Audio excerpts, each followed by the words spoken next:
Hey guys, and welcome to another brand new video. In this video, we actually have some pretty big drama going on over here where we're now seeing big developers for a game that's actually pretty, well, important in my mind over here. The maker of Dead Space's brand new game, the Callisto Protocol, actually got like a little bit of drama, and by that I mean like just more so chose not to go and do anything with Xbox, and we actually found a little bit more internal details on why some companies may or may not want to actually deal with Xbox Game Pass in the first place. But as well, we also have even some more crazy news where Xbox is actually now turning into a food chain. Makes no sense to me. A little bit of a nice little Xbox video because the PlayStation news has been a little bit on the drier side. So, hope you guys will all stay tuned, relax, and enjoy, and give me your thoughts and comments down below. As well, if any of you guys are brand new, make sure you guys are subscribed with the notifications on, as well for the brand new PlayStation 5 giveaway. Amazon links down below, everything else down below, and I appreciate you guys all so much for existing down below, and hope you guys are having a good night. So hello, let's go dive into the video. So kind of the bigger news is that we never know exactly how much money Xbox Game Pass is paying for folks, giving folks, and all of that, and at the end of the day, it is kind of surprising because, well, for us, we always assume it's a good deal. We see a lot of brand new games and mainly indie games coming out to these platforms, and you could probably assume Microsoft makes a lot of money, they'll go and give you a lot of money with it. But sometimes if you're more of a higher tier game, so think a AAA game or a game that you think will sell well, it might not actually be fiscally worthwhile for you to join the Xbox Game Pass. So we've actually now had some intriguing information coming out here from the makers of Callisto Protocol, where the Xbox Game Pass was a difficult financial model for the Callisto Protocol. So the Callisto Protocol developer, Striking Distance Studios, was actually considering adding its upcoming horror game to the Xbox Game Pass. But as a single-player linear game, it's really hard to be successful in these types of services. So that by itself right there is a big topic, because this is a single-player game. And I do usually think that single-player games are typically not the best, in my opinion, to have on Game Pass. Because what are you supposed to do once you beat the game? You just go and stop being on Game Pass. And then maybe Game Pass itself, if they have some internal where it's like, well, you only had 75 people go and play your game this last month, so you get a really low portion of the money. I'm not sure if they do that or not, but I'm sure some systems might. Like, hey, this game has been played 50,000 times, you get a lot more merit than, say, someone who did it 5 times, you know what I mean? But when it comes to this stuff, it would make sense. You have a single player game, someone maybe goes and joins Game Pass for that 1 month, they have an entire month to beat it, so let's go and say you do it over 2 weekends, or maybe even 1 weekend if you're a big gamer, or even the day it comes out if it's a smaller game, like 5 to 10 hours or so.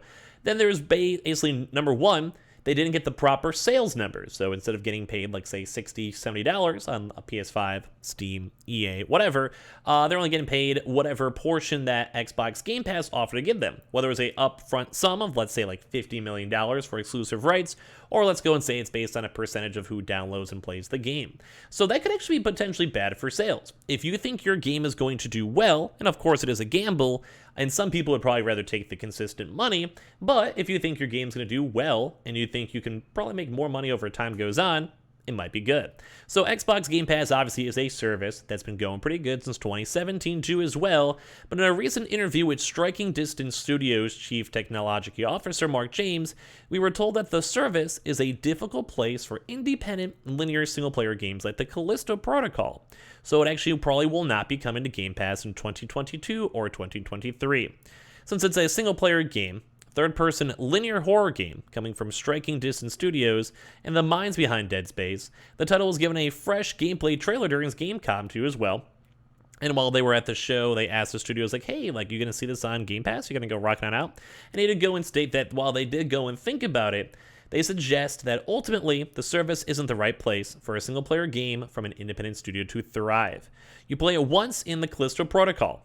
You think the services are built towards some of the open world style and repetitive multiplayer games too as well, and he thinks that that's actually the better format, which I'd agree. So think a game like Age of Empires, Halo, Forza, you know, that'd probably be a funner game to play more on the actual Game Pass. For say a game like, let's go and say we played, I don't know, I'm trying to think of a proper good example. We just use Dead Space. Like once you play through Dead Space one time, you're probably not going to play through it again, or at least not for quite some time. So very intriguing to see on that.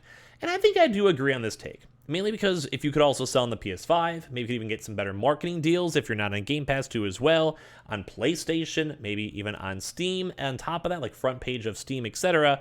Because I don't think you'd actually be able to go and do a proper good deal on Steam versus Game Pass too as well, like with, you know, exclusivity rights and all that. So it's just very intriguing. I do think I kind of agree on this. So of course, that's not saying that there's no single-player games that can thrive on the service, which is true. Because if you, like, say you're an indie game, and your game somehow got a lot of promotion, I think if I was an indie developer, even if I could theoretically make $2, $3, $4, $5 million on launching on PlayStation, Switch, Steam, etc., and if I had Game Pass, and they're like, hey, we'll go give you $1 million put on Game Pass. Like, if I'm a first-time big, like, first-time hit or small-time studio, I'd probably take the consistent money, because on Game Pass too, you still get promotion. Like, you still have people to check out your games, and in theory, you can still sell your game like a year or two later, and you still will probably get a few sales on PlayStation, on Steam, on the Nintendo Switch, whatever game it might be. And like I said, some folks may just say whatever, and they want to have the consistent money. So it's very intriguing to see that we keep on seeing these big game studios coming out with this information and discussing about all this stuff, because it is, in my opinion, kind of intriguing things nonetheless. So it basically says Microsoft has their own single-player games within the service, and I still think you're going to see the platform holder studios prove single-player games in them.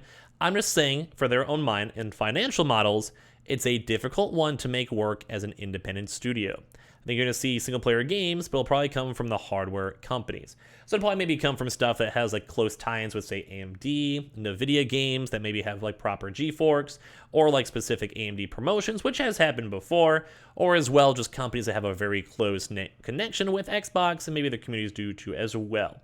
But obviously the really big game, like Xbox studios, so think Gears of War when their single-player game came out. That'd be a big one. Halo on their own single player as well. Forza on top of that. So, I mean, it makes sense. So as they say, as an independent third party, it's really hard to make a linear third-person game work within those services. I'm not saying never, it's just that it's hard to financially make it work. So basically for this one, you can kind of tell that I'm sure the offer that Xbox gave them kind of probably ripped them off. Now, I'm sure Xbox still gives like an okay amount, but if you're a slightly larger game, and I think a lot of us have heard of Dead Space, like 1, 2, and 3, I think it has a lot more merit and basically can do probably a little bit better by themselves with also, PS5, PC, and all that type of stuff. Promotion too as well. So I'm intrigued. Give me your thoughts on this. And well, I kind of wish it was on Game Pass as a Game Pass member, but as a game studio, it makes sense in why they didn't do it as well. And also some kind of crazy news to wind down this video as well. Xbox is apparently now partnering up with IHOP. I put this on the list for 500 for things I was not expecting, where they're going to be finding Xbox limited edition menu items throughout October 31st. Like, what? So basically, Xbox has announced an exciting new partnership too for those who love gaming and pancakes. Okay. Microsoft's gaming division partnered with IHOP to conjure up new Xbox Redeem rewards and in-game offers, limited-time Xbox-inspired menu items, and more. To benefit from the new rewards program, you must be an Xbox member and a member of IHOP's International Pancakes Rewards Program. So basically, Xbox rewards first. Gamers may be pleased to know that they will be able to redeem their pancake-eating-related rewards for some sweet treats from Microsoft. So you basically get a 1-month Xbox Game Pass trial for 10 pan coins, and then we'll open up the access to all the things, on PC, Xbox, Xbox Game Pass, PC Game Pass, and all of that. In addition, new games are added all the time too as well. Other gaming treats you can opt for include Forza's Premium Edition, so 40 pan coins, full game downloads for Grounded for 40 pan coins too as well. As for edibles on the menu, 3 new Xbox recipes have been created. You have a Party Animals over here. You have Grounded and the Forza Family Fest 2 with enough pancakes, bacon, eggs, and sausage and hash browns for 4 people too as well. So like, we're looking through all these, and these are these weird promotions where they have like, here's the Horizon bundle. Here, like, it's so weird. I mean, I'd order it. Like, I'm not against it. I mean, those pancakes look pretty good. Like, I just had my birthday like 2 days ago. I mean, I'm kind of down. I mean, it's so random. So the food-related partnership continues with several events. If you live in the Seattle area, it's going to be a pop-up event at IHOP as well. I mean, in all honesty, if I lived there, I'd go there and vlog it. Then on September 13th, visit the newly remodeled IHOP location where you can grab an Xbox controller and enjoy Game Pass action while you dine. So it kind of seems like they're trying to pull like a Chuck E. Cheese or like a Dave & Buster's at IHOP and get some Xbox partnerships going on. I'm not against it, but they also have cool syrup caddies too as well with Xboxes too. And they're also be bundled with like controllers, and there's like kind of a weird stuff. But basically, you get pan coins if you go to IHOP. But the thing is, you need to go and spend $5. You're going to have to spend more than $50 for dinner. And I mean, at the end of the day, like, that's kind of seems like expensive. But, I don't know. Give me your thoughts and comments down below. As well, make sure you guys are subscribed with the notifications on as well for the brand new PlayStation 5 giveaway. Amazon links down below for the PS5 Digital Console Controller. Target links and all that down below. And I appreciate you guys all so much for watching in the first place.